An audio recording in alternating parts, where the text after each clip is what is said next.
Back in the day, we had a restaurant, and it was time to expand this restaurant. We've had a few restaurants over the years that have been ours or that we've worked with or had some fun with, and it was time to grow this one. So since it was mine, it was my job to go to a big auction and get a bunch of new restaurant equipment. Well, it was new to us, so we bought several $100,000, if I remember correctly, of restaurant equipment so we could expand the kitchen. And then it was time, after we won at the auction, which by the way was incredibly fun, for us to haul this stuff. Spent a whole bunch of money, and we thought, let's haul it ourselves, instead of hiring somebody else to do it. So I had a couple guys that were working with me come down and help me haul this stuff and put it in the back of the big trucks that we were going to haul it back to the restaurant for the construction. And Lauren, one of the guys, let's call him Lauren because that's what his name was, right? And he and I started to move the first big heavy piece. Maybe it was about the size of this table. If I remember correctly, it was like a countertop, and it maybe had some storage under it, and it was one piece, so you couldn't really dismantle it. And it was stainless steel and quite heavy. It's time for us to pick this thing up and haul it out down to this bit of a hallway and then up into the moving truck that we had waiting for us out there. So I picked up the truck. Picture this: picked up the table. I'm at one end and Lauren's at the other, and I picked up the table and started to move one way, and he started to move the other way. And then I looked at him and stopped, and he looked at me and stopped, and I moved to coordinate with him, and he moved to go the other way. We stood there with a little bit of a weird, awkward stainless steel counter hauling dance for a hot minute. And I said, wait, and we set the thing down. And I looked at him and I thought, for a flash, I've never moved anything with this guy before. I don't know if he knows how things are supposed to move. Come to find out, he really didn't. I said, all right, let's try this again. Let's pick it up together and let's go this way. And as we started to pick it up, he picked it up on a corner over here, and I picked it up in the middle on this side. And so the thing was way out of balance, and I didn't really realize why it seemed so heavy on one side till I glanced up and realized he was just hanging onto a corner, as if he had an imaginary friend who came with him that was picking up the other corner. Well, if that was the case, that imaginary friend was actually sitting on the other corner. Moving that, as I recall, out, down, and up into that moving van was a bit of an adventure with this guy. It was difficult. He didn't seem to know where he was going, and everything he did made my work a little bit harder, no matter what I said. So got that deposited, hopped down, and then I said to him, why don't you go get that, which was a one-man job, and I'll go over here and work with Dave. So I hollered at Dave, and it was now my turn to pick up something with Dave and move it out. And it was smooth. It was a larger piece of equipment we were moving and harder to hang on to, but it was smooth.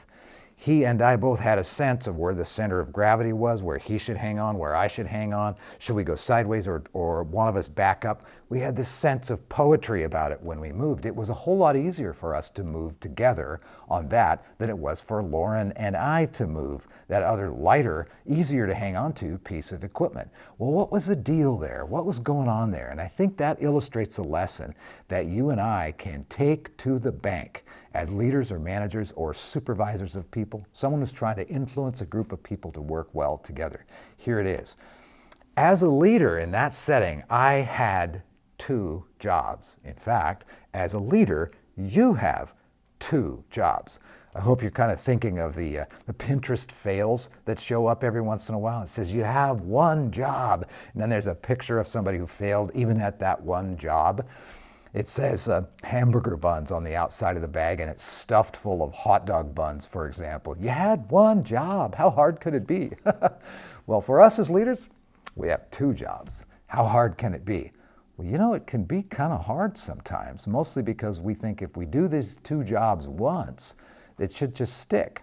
But no, we have to do these 2 jobs over and over and over and over and over again. What are our 2 jobs as leaders?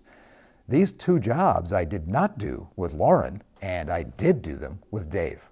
Here they are. Our 2 jobs as leaders are to create clarity and to create alignment. Clarity and alignment are like the right foot and the left foot of any person who's moving, of any organization that's moving. They're the first step and the second step, the first step and the second step. Clarity means we need to be crystal clear about why we're doing something. And we need to be crystal clear about what we're doing, especially in the broad strokes. Crystal clear about why we're doing it and crystal clear about what we're doing. Alignment, which is our second job, means that we need to answer the question, who is doing this and who is doing that? Who's responsible for this and who's responsible for that?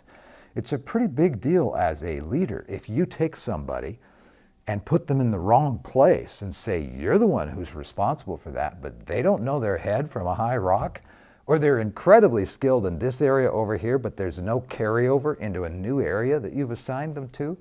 You may have even had this happen to you. It's going to take them a while to claw their way into some sort of average level of performance. They may get frustrated and give up before they ever get there. So we need to have the right people doing the right stuff. And we don't want to have two people doing the same thing at the same time if that work doesn't require that. That's yours, and this is mine. And everyone knows what their role is. Of course, roles overlap. Of course, I do work that helps with your work. But we got to make sure everyone knows whose is this. We also call that decision rights. Who has the decision on this and who has the decision on that? Therefore, who has the responsibility for that? Everyone in the enterprise needs to know who. All right? And then the second way you and I create alignment is to answer the question, how? Now, remember, if how I'm doing it, and I'm working with you, runs at odds against how you're doing it, we are going to have a problem.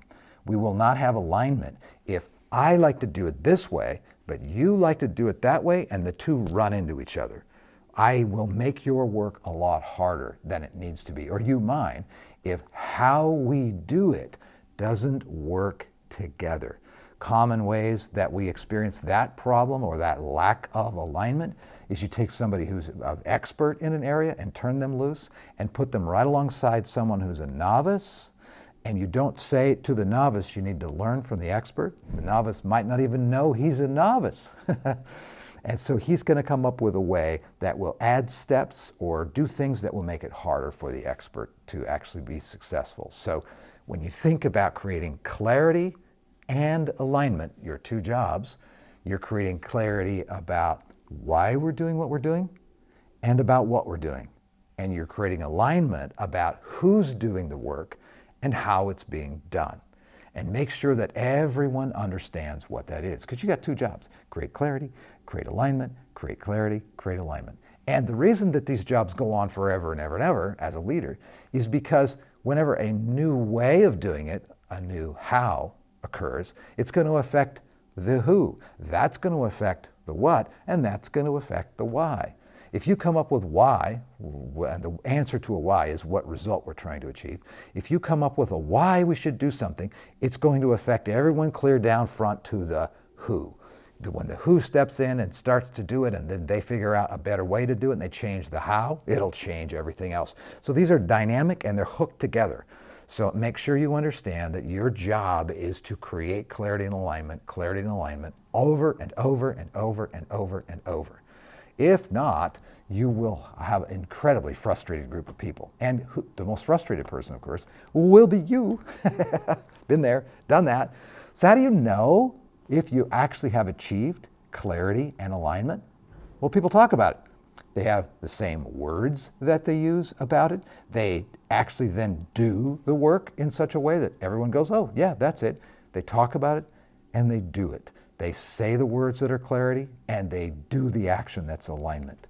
They do it over and over. You'll also find that they will use the why, the what, the who, and the how, the two sides of clarity and alignment, to solve problems.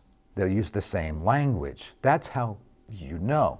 And if you ask this question, are you doing anything that's making your work harder than it needs to be? Or another version of that, are we doing anything that's making your work harder than it needs to be? When you ask that question and the answer is no, not really, then you have created clarity and you've created alignment.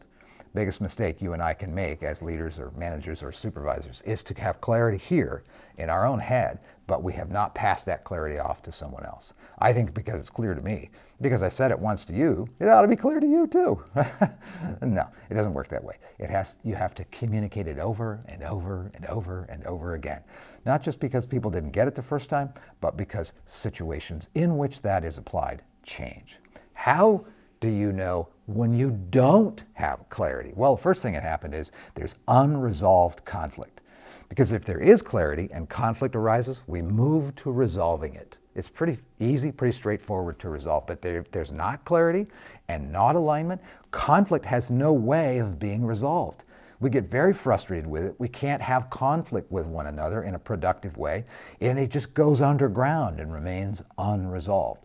Whenever there is a bunch of unresolved conflict in an organization, it is because you as a leader have not created clarity and created alignment. Another way you know that there is not clarity and alignment is if people are wasting a lot of time and energy, either because they're bored or because they're stressed out of their mind with too much to do, but it's all pointed in the wrong direction.